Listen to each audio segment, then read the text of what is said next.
Assalomu alaykum aziz do'stlar. Mening ismim Eldor. Men Toshkentda yashayman. Men chet elliklarga rus tilini o'rgatganimda ular bir narsadan juda hayron qolishadi. Rus tilida har bir ish harakati uchun ikkita fe'l yodlash kerak. Boshqa tillarda bitta ishga bitta fe'l ishlatiladi, lekin rus tilida ikkita. Nega shunday? Chunki rus tilida jarayon va natija o'rtasida katta farq bor. Masalan, ishlash va ishni bitirish bular boshqa narsalar. Rus tilida buni shunday atashadi: Nesoвершенный, tugallanmagan ish hali bitmagan. Совершенный, tugallangan ish bajarilgan, natija bor. Men ularni shunchaki jarayon va natija deb atayman. Bizda 3 ta vaqt bor: o'tgan zamon, hozirgi zamon va kelasi zamon. Ya'ni kecha, bugun, ertaga. Keling, чинить, tuzatish va починить, tuzatib bo'lish fe'llarini olaylik. Jarayon va natija. Чинить, jarayon, natija, починить. O'tgan zamonda ular bir-biriga o'xshaydi.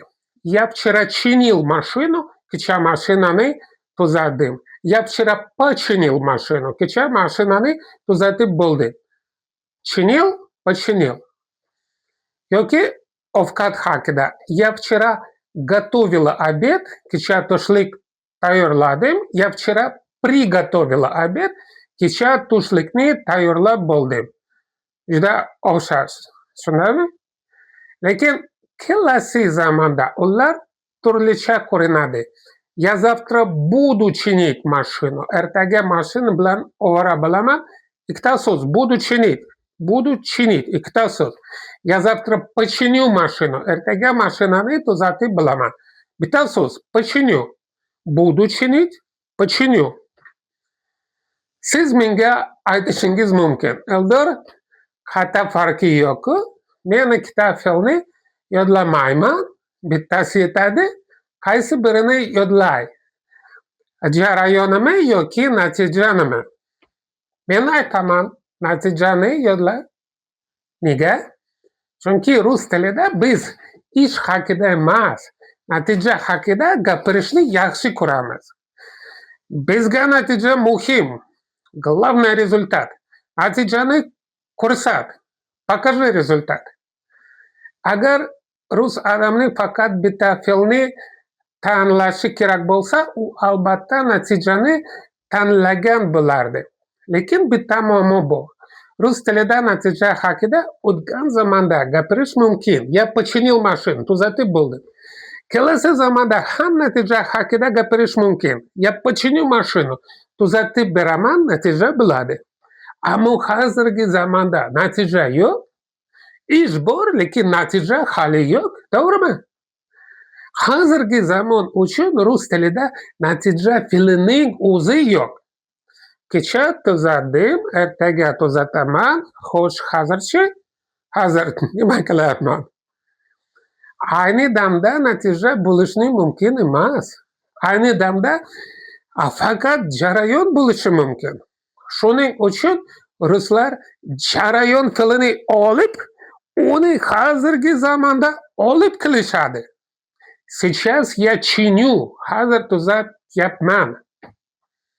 Xulosa, я приготовила, tayyorlab bo'ldim, natija.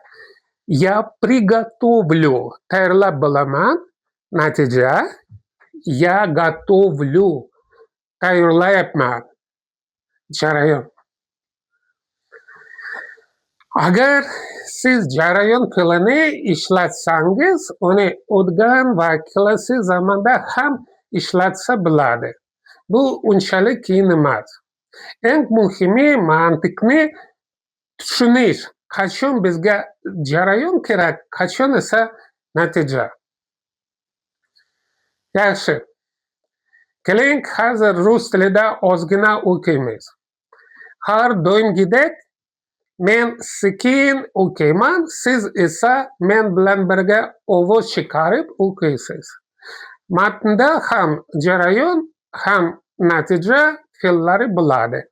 Qiziq, men qayerda jarayon haqida, qayerda natija haqida o'qiyotganimni aniqlay olasizmi? Tayyormisiz? Boshladik. Жили-были два брата, Ахмад и Али. Ахмад всегда любил результат, а Али нравился сам процесс. Однажды отец дал им задание: к вечеру вы должны построить забор вокруг сада. Али сразу начал работать.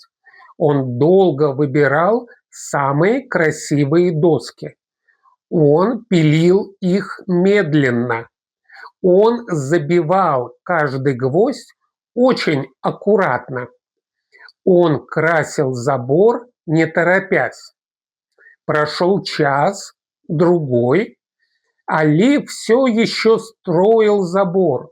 Он был весь в краске, усталый, но довольный.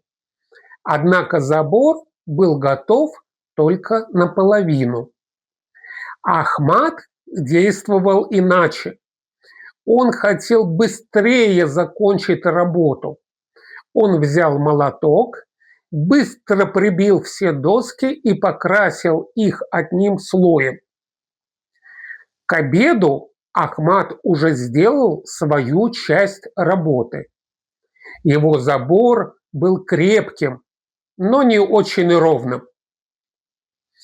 Вечером пришел отец. Он посмотрел на работу братьев. «Али, — сказал отец, — ты весь день строил и старался, но не построил забор до конца. У тебя есть красота, но нет итога». «Ахмад, — продолжил отец, — ты быстро построил забор, но ты совсем не думал о качестве». Братья поняли свою ошибку. На следующий день они решили работать вместе. В итоге они построили самый лучший забор в деревне. Теперь они знали, важно и то, как ты делаешь работу, и то, что ты ее сделал.